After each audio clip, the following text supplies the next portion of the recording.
Sekitar tahun 1929, ekonomi dunia merosot tajam. Dunia dilanda resesi, tak terkecuali di Hindia Belanda. Dampaknya, harga-harga komoditas perkebunan di pasar dunia seperti teh, kopi, gula, tembakau, dan karet harganya merosot. Bahkan perusahaan perkebunan banyak yang bangkrut. 100.000 buruh diberhentikan. Kemiskinan pun meluas. Krisis ini juga merembet ke Angkatan Perang Hindia Belanda. Pada akhir Desember 1932, pemerintah Hindia Belanda atas perintah Gubernur Jenderal Bonifacius Cornelis de Jong memutuskan untuk melakukan pemotongan gaji semua anggota militer hingga 17%. Keputusan ini ibarat seperti memperdalam luka batin para personil militer keturunan pribumi yang selama ini mendapat perlakuan diskriminatif. Keputusan ini pula yang kemudian memicu pembelotan personil Angkatan Laut pribumi yang menggemparkan militer Belanda kala itu.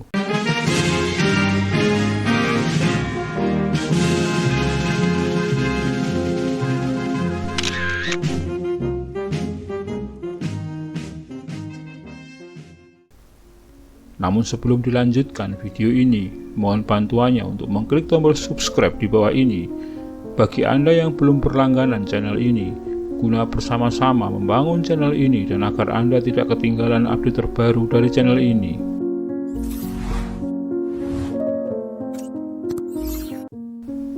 Salah satu dampak dari keputusan pemotongan gaji ini adalah munculnya gejolak di tubuh Angkatan Laut Kerajaan Belanda atau Koninklijke Marine.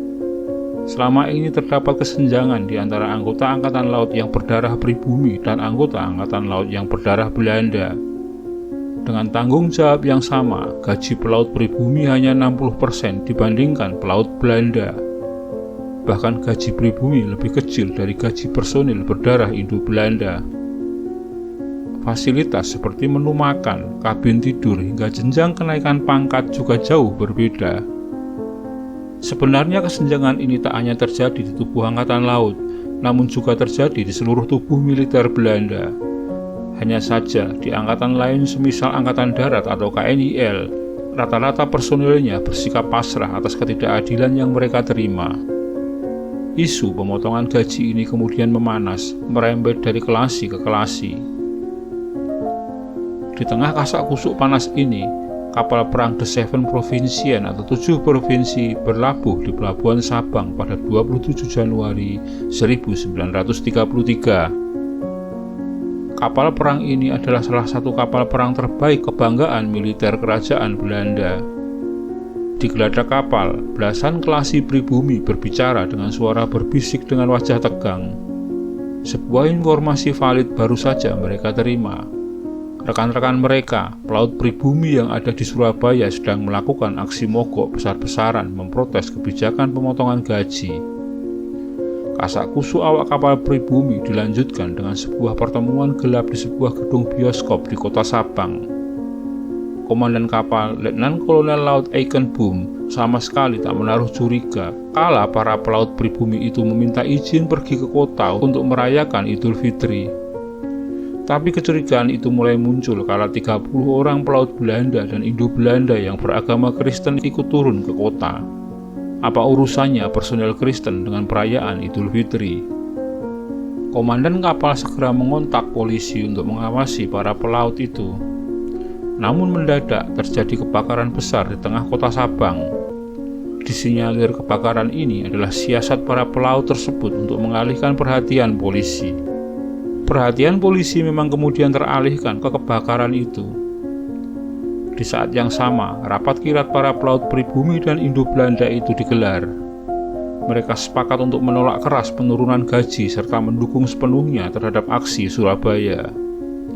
Di akhir pertemuan, mereka menyanyikan lagu himne perjuangan kaum buruh dunia, yakni Internasionale. Lagu inilah yang kemudian sempat didengar oleh polisi yang datang kemudian. Mensikapi laporan polisi itu, komandan kapal 7 provinsi segera mengambil langkah antisipasi. Pada tanggal 31 Januari 1933, Seluruh awak kapal dikumpulkan dan di-briefing agar tidak mengikuti apa yang dilakukan oleh rekan-rekan mereka di Surabaya yang dianggap melanggar hukum. Alih-alih gentar, para awak kapal semakin terbakar niatnya. Mereka mulai makin sering mengadakan pertemuan gelap. Mereka makin mantap untuk melancarkan aksi seperti di Surabaya. Target mereka mengambil alih kapal 7 provinsi untuk memberontak sebagai bentuk sikap protes. Mereka didukung beberapa pelaut Belanda yang bersimpati atas perjuangan mereka. Bibit pemberontakan kapal atau mutiny lintas kebangsaan sedang tumbuh. Isu pemberontakan bukannya tidak diketahui oleh para perwira kapal perang tersebut. Namun sikap merendahkan potensi para pelaut inlander itu lebih dominan di benak mereka. Babi-babi itu hendak melarikan sebuah kapal yang begitu besar, itu tidak masuk akal. Babi-babi itu bahkan tak bisa membedakan antara lambung kapal kanan dan lambung kapal kiri. Kapal ini terlalu besar untuk dilarikan oleh orang-orang bodoh itu, demikian ujar Eikenboom saat dilapori anak buahnya. Tidak ada upaya antisipasi lanjutan terhadap isu pemberontakan itu. Pimpinan kapal 7 provinsi justru malah membuat blunder dengan membuat pesta dansa di markas KNIL di Uleleu. Pesta dansa itu ditujukan guna menyenang-nyenangkan hati pelaut pribumi dengan mendatangkan noni-noni Belanda guna menjadi teman dansa. Pesta itu konon menelan biaya hingga 500 gulden. Pelaut pribumi menolak hadir dalam pesta itu. Mereka memilih tinggal di kapal. Begitu para perwira itu telah pergi ke darat untuk berpesta dansa, Kawilarang selaku pimpinan pemberontak mengatur tugas para pelaut Bumiputra untuk menduduki pos-pos yang telah ditetapkan. Wahab, Saleh, Kateng Hadu, dan Manuputi memegang kemudi kapal. Beberapa orang lainnya mengurus mesin pengangkat jangkar, menyiapkan peta-peta untuk pelayaran menyusuri pantai Sumatera. Sementara para pelaut Belanda dan Indo-Belanda bergerak dengan dipimpin oleh Doyewet. Beberapa pelaut ditugaskan untuk mengambil semua senjata dan amunisi. Pada pukul 10 malam, peluit dibunyikan sebagai tanda dimulainya pemberontakan. Dengan cepat kapal dikuasai. Para perwira dan pelaut Belanda yang berjaga di kapal bisa dilumpuhkan. Namun beberapa perwira berhasil lolos melarikan diri. 2 orang perwira Belanda bahkan sempat mengunci kemudi kapal sebelum melarikan diri. Sekalipun sangat merepotkan, kunci kemudi itu kemudian memang akhirnya bisa dihancurkan sehingga kapal bisa dikuasai sepenuhnya. Kapal kemudian diarahkan berlayar ke Surabaya. Pimpinan pemberontak segera mengeluarkan pernyataan pers dalam bahasa Belanda, Inggris, dan Indonesia. Pernyataan yang dibacakan oleh pelaut Rumambi yang berbunyi sebagai berikut. Kapal perang ini kami ambil alih. Kapal Seven Provincian berada di bawah kekuasaan kami, para pelaut pribumi. Saat ini kami bermaksud menuju Surabaya. Kami melakukan aksi ini adalah untuk memprotes pemotongan gaji serta ketidakadilan yang kami terima selama ini. Kami juga menuntut agar rekan-rekan kami yang ditahan dalam aksi Surabaya agar segera dibebaskan. Kondisi kapal yang kami kuasai aman dan kami menjamin keamanan para tahanan dalam kapal. Pemerintah Hindia Belanda tentu saja tidak tinggal diam terhadap aksi pemberontakan tersebut. Mereka segera memerintahkan kapal perang Aldebaran untuk memburu kapal 7 provinsi. Letnan Kolonel Laut Eikenboom yang merasa terhina dengan aksi anak buahnya itu turut serta dalam pengejaran itu. Kendati berhasil menyusul kapal 7 provinsi, namun Kawilarang dan para pelaut pemberontak tidak memberi kesempatan sedikit pun bagi Aldebaran untuk mendekat. Kapal penyebar ranjau yang bernama Golden Low kemudian diperintahkan untuk mengejar. Kapal perang ini sama tidak bernyalinya dengan Aldebaran. Kedua kapal itu terpaksa hanya bisa membuntuti dari jauh. Kapal Seven Provincian adalah kapal besar dengan peralatan tempur canggih, lebih canggih dari kedua kapal itu. Pada 10 Februari 1933, jam 9 pagi, kapal 7 provinsi berada di perairan Selat Sunda. Di laut sempit pembatas Sumatera dan Jawa itulah kapal 7 provinsi dikepung oleh 3 kapal perang, yakni kapal Golden Low, kapal Sumatera, kapal Java, 2 kapal pemburu torpedo yakni kapal Piet Hein dan kapal Evertsen, dan 2 skuadron pesawat pemburu Dornier yang dilengkapi bom seberat 50 kg. Kapal perang Java yang dipimpin Van Doel memberikan ultimatum agar kapal 7 provinsi segera menyerah. Bukannya takut, awak kapal 7 provinsi malah mengarahkan moncong meriamnya ke arah kapal perang Java. Mereka menolak menyerah. Ultimatum yang tak mempan itu kemudian disusul dengan aksi pesawat terbang Dornier D-11. Mereka mengirimkan pesan agar kapal 7 provinsi menyerah. Namun nampaknya para pelaut pribumi pimpinan Kawilarang dan kawan-kawannya sudah tidak mengenal rasa takut. Mereka bertekad tidak mau menyerah dan tetap akan melanjutkan perjalanan sampai Surabaya. Pesawat Dornier akhirnya menyerang. Mereka menjatuhkan bom-bom ke arah geladak kapal 7 provinsi. Pesawat Dornier yang lain menukik, bermanuver, menembakkan senapan otomatis mereka. Puluhan pelaut kapal 7 provinsi menjerit dan tumbang tak bernyawa disasar ratusan peluru. Dalam waktu yang tidak terlalu lama, kondisi kapal 7 provinsi lumpuh. Para awak kapalnya bergelimpangan bersimbah darah di geladak. Sebagian bahkan dengan kondisi tubuh tercerai-berai. Kapal 7 provinsi akhirnya takluk. Para pemberontak berkebangsaan Indonesia lantas diangkut dengan kapal perang Java. Sedangkan yang berkebangsaan Belanda diangkut dengan kapal Orion.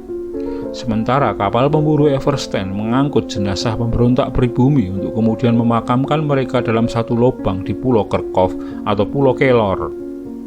Sementara jenazah pemberontak berkebangsaan Belanda atau Indo-Belanda dikuburkan di Pulau Purmerend atau Pulau Bidadari.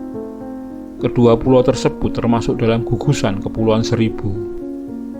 Para pemberontak yang masih hidup diborgol dengan rantai dan dimasukkan ke dalam kamp tawanan di Pulau Onrus.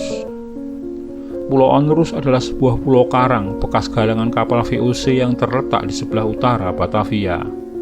Mereka dikurung dalam barak-barak. Peraturan di dalam barak tersebut sangat ketat.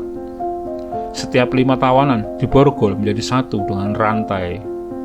Jika salah seorang tawanan ingin mandi atau buang hajat misalnya, otomatis keempat tawanan lain yang terhubung dengan rantai itu harus ikut pula. Onrus adalah penjara dengan standar yang sangat ketat.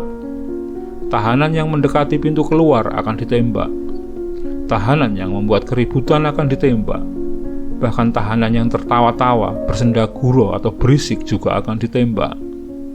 Tahanan pelaut kapal 7 provinsi yang tidak mau menandatangani pernyataan bersalah dihukum dengan tidak diberi makan selama 3 hari. Mereka juga harus berdiri dari pagi sampai sore dengan tangan terborgol sambil dicaci maki oleh para serdadu bersenjata lengkap. 7 bulan lamanya mereka menjadi penghuni neraka Onrus.